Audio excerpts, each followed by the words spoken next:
All right. In accordance with the Open Public Meeting Law, I wish to state that on December 15th, 2003, the notice of this meeting of the Upper Township Committee was posted on the official Township Bulletin Board and the Upper Township website mailed to the Cape May County Gazette, the Atlantic City Press, the Ocean City Sentinel Ledger, the Herald Times, and filed with the Township Clerk. Tonight's meeting is being video recorded up until the closed session portion of this meeting and will be available on the Upper Township website. I hereby direct that this announcement be made a part of the minutes of this meeting. Would you please stand for the flag? Pledge allegiance to the flag of the United States of America and to the republic for which it stands, one nation, under God, indivisible, with liberty and justice for all. Call the roll, please. Mr. Corson? Mrs. Hayes is absent. Mr. Knappen? Here. Mr. Pankos? Here. Mayor Newman? Here. Court of Governing Body members, let's go start off with Mark Pankos. I have nothing to report in this short week. Okay, that's good. Nothing at this time. Good evening, everyone. Merry Christmas, Happy Holidays to all. I was absent last meeting, and I'm sure you guys all said how great the tree lighting ceremony was, so I just wanted to throw a shout out to that. That was really great. And then as far as animal control, coming up on January 20th is a free rabies clinic, 1 to 3 p.m., 73 Hope Corson Road in Seabell. That's all I have.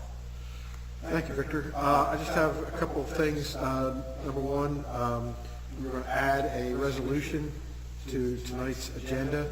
It's going to be adding the Seawolf Fire Rescue Company to allow them access to the SAGE system, which is so that they can apply for certain grants that are offered by the state of New Jersey.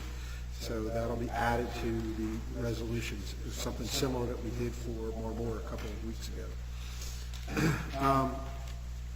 Let's see. I have nothing further to report other than to wish everybody a very Merry Christmas and a great and happy New Year. Thank you very much. So let's go on to the administrator overview. I just want to thank the clerk's office for the quick turnaround. Because our 2-week book report, there's only 1 week this week. Okay, So she was able to put it all together and put it to work. Roadways and street signs. So we had a good meeting today with the Public Works, putting together bid specs and for the identified roads. We'll have some updates on Church Road. We'll have some updates on the beach bill. God bless. We had some good press. And Merry Christmas. Happy New Year. See you next year. Joanne. Could I just get a motion and vote for the minutes from December 11th? Oh, I forgot about that. Oh, sorry about that. I'd like to make a motion to approve the December 11th minutes, post opening regular closed session. Second. Call the roll, please. Mr. Corson? Yes. Mr. Knappen? Abstain? Mr. Pankos? Yes. Mayor Newman? Yes. Motion carried. Oh, wow. Okay. Anything else, Joanne? That's all. Thank you. The Eagles don't play till 8:30. We're good. Mr. Monzo. Nothing, Mayor, other than to wish everyone a Merry Christmas and a Happy New Year, a Happy Hanukkah, just blessings to all. Thank you. There you go. Barbara, anything? Echo Mr. Monzo's sentiments. Merry Christmas, Happy New Year to everyone. Very good. Zachary. I have a couple of things to report. For Church Road, they are starting construction this week. We've been corresponding with traffic control, the contractor. They are going to be putting detours on both ends of the streets, but they have assured that they're going to have open traffic for emergency vehicles, school buses, and local traffic as well. For the beach replenishment projects, I had a meeting with them today. They are going scheduled as normal. They're going to be finish mobilization this week in Strathmere.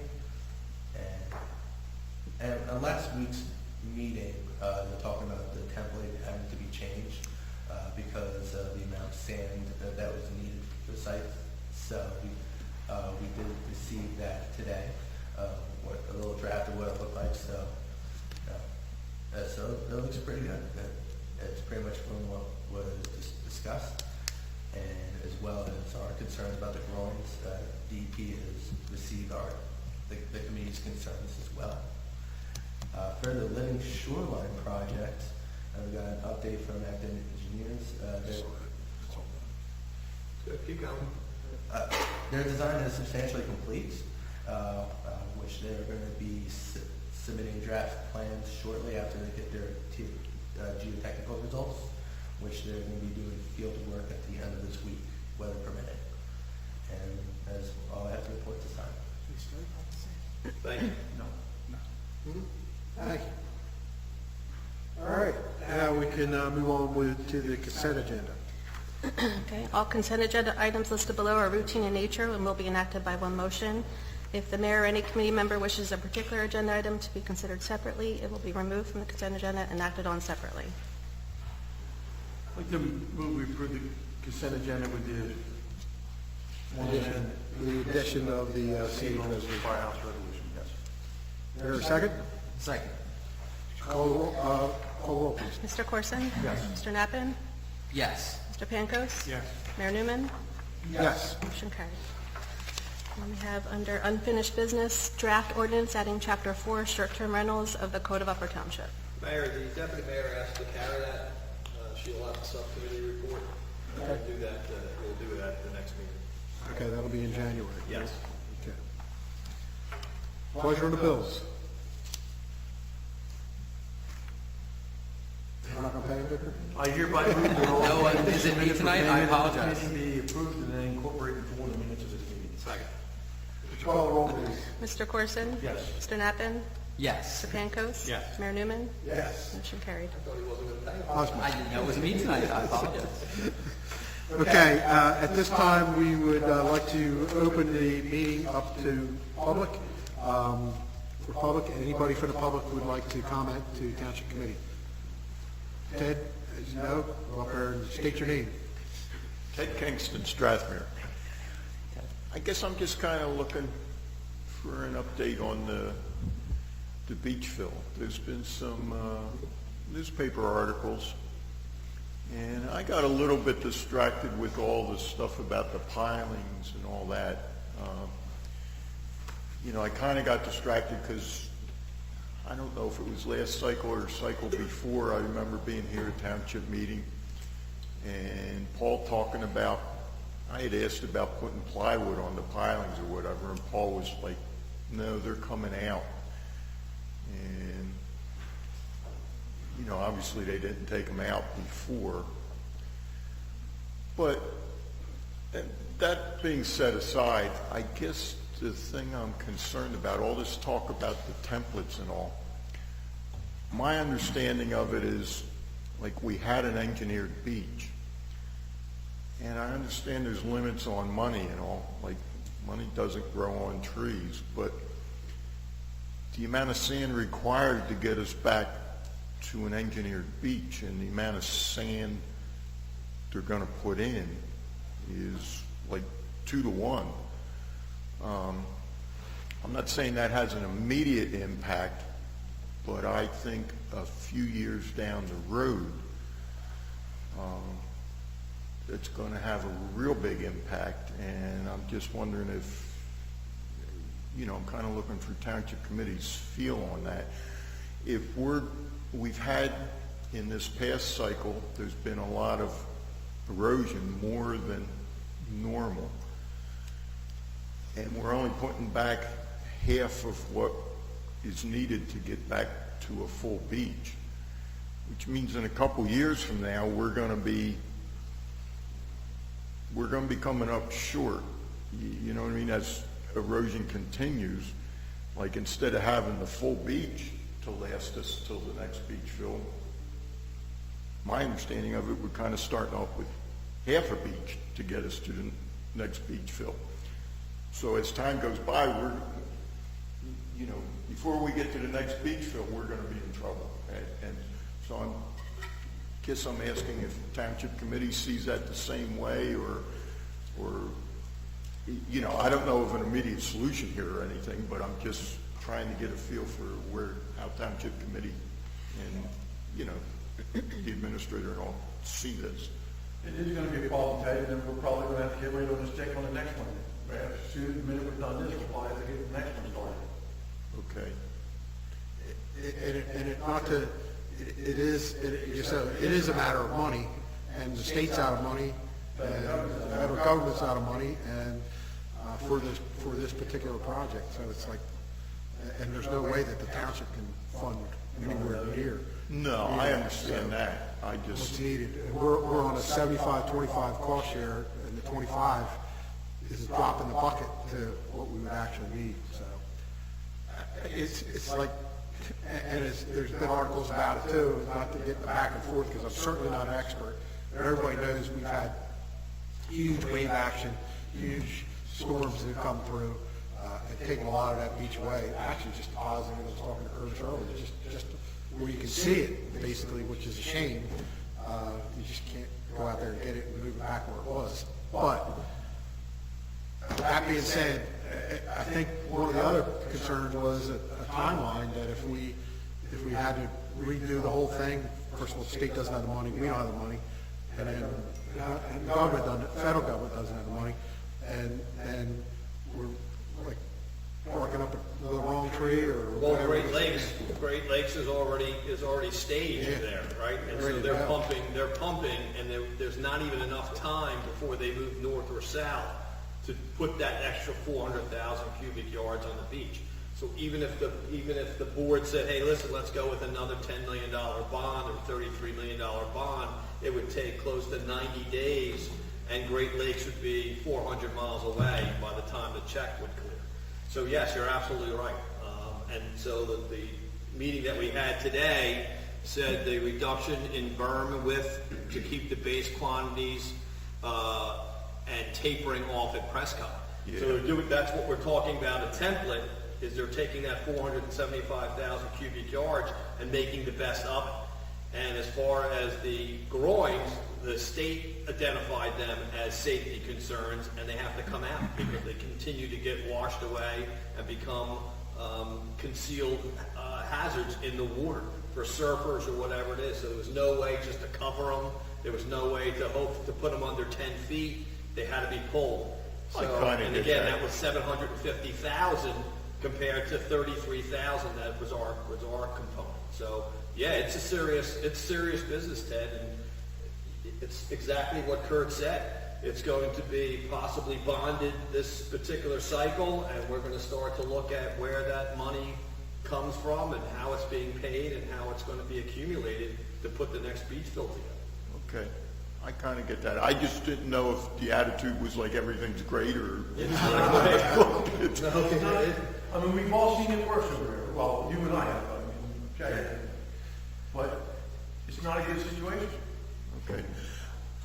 One last question. I'm not 100% sure. Is the money that's going to be spent pulling the pilings, is that different money, or if we didn't pull the pilings, could that money be spent on the sand? We've only spent 33,000 cumulative on the piles, right? So there's 8 sections, and what's going to happen is from Williams north, they're going to work and pull as many as we possibly can. So that was a separate 33,000 over the million. 37,000 over the million that was our computation for the bill for the sand. So it was only 33 on our side. On your side, but I mean overall, I mean if it's $700,000 to pull them pilings. No, it's 700,000 is the new estimate. The old estimate was 150,000. Right, but I mean if they end up spending that kind of money, They is that won't. money that's? They're not. We're that's- not, we're taking the pilings off the township property. Okay, It exposes the township to liability. okay. State's responsible for theirs. And they're not paying. In other words, the ones in the state park are theirs, not ours. So you're just pulling the ones in front of, On township land. Like the Lord's house. We're okay, pulling as many as we can for the money that we contributed as well as the okay. state. Nothing's happening with the ones on the south end of town.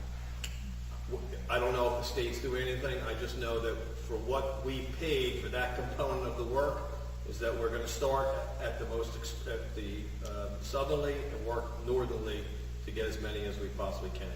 Okay. All right, that's all I have. Thank you. Anybody else from the public?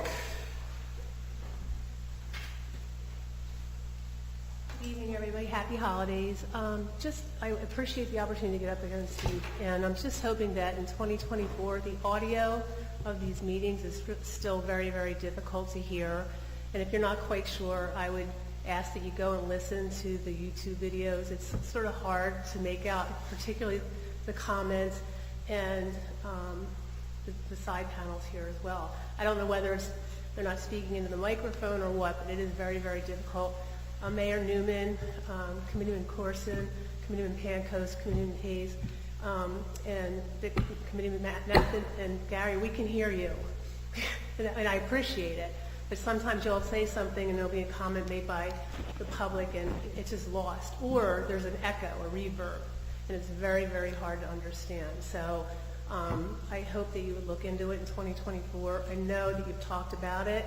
I don't know whether it's been addressed and it's just happening again, but I always appreciate, you making the effort. So if you could look into that in 2024 or so. Do you ever hear the story, the saying, anything can be cured with money?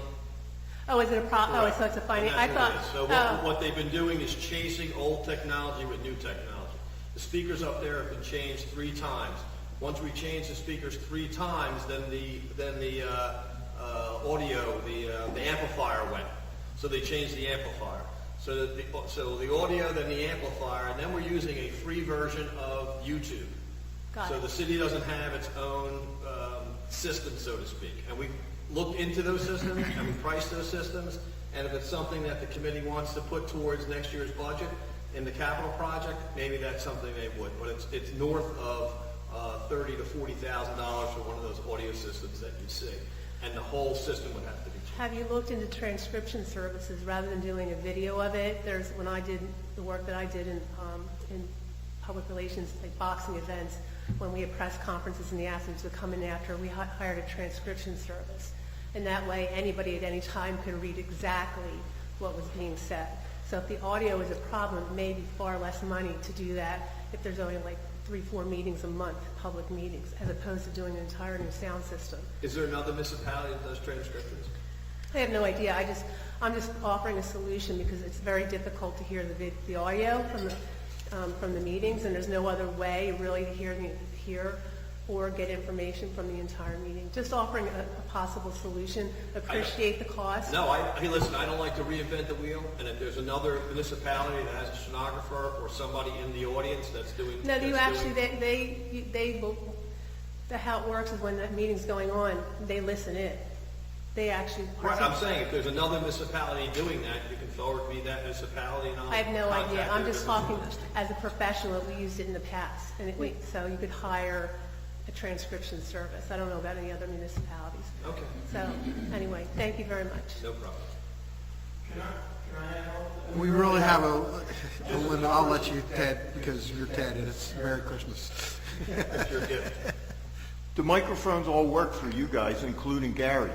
The microphones on the tables aren't working. When you listen to the tape, their voice is going back through your microphone, so you can barely hear the people sitting at the tables. Gary and I have redone these mics how many times? And A dozen times. it doesn't last. I don't know what happens, but we come back and they're back to the way they were.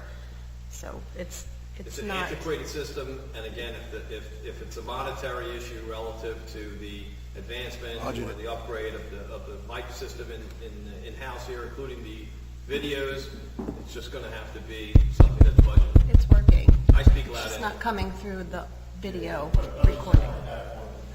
I know, it's the video recording. We have another audio recording that's perfect. I just can't match it up with the video. If you don't want videos, we can just do that We audio. could try no videos. That's fine.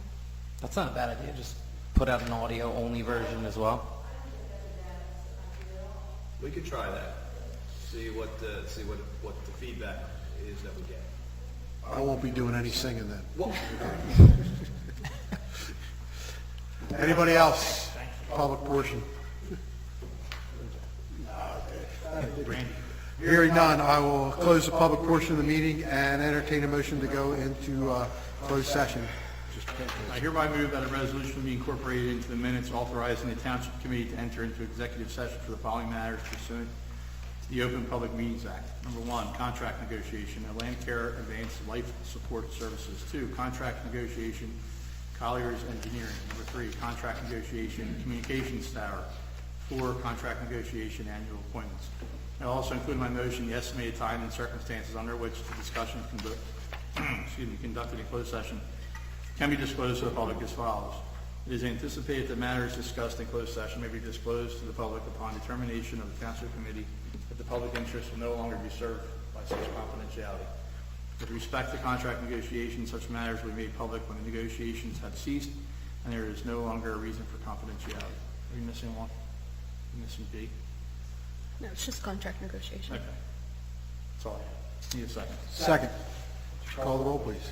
Mr. Corson? Yes. Mr. Knappen? Yes. Mr. Pankos? Yes. Mayor Newman? Yes. Motion carried. I'm used to seeing 3. Okay.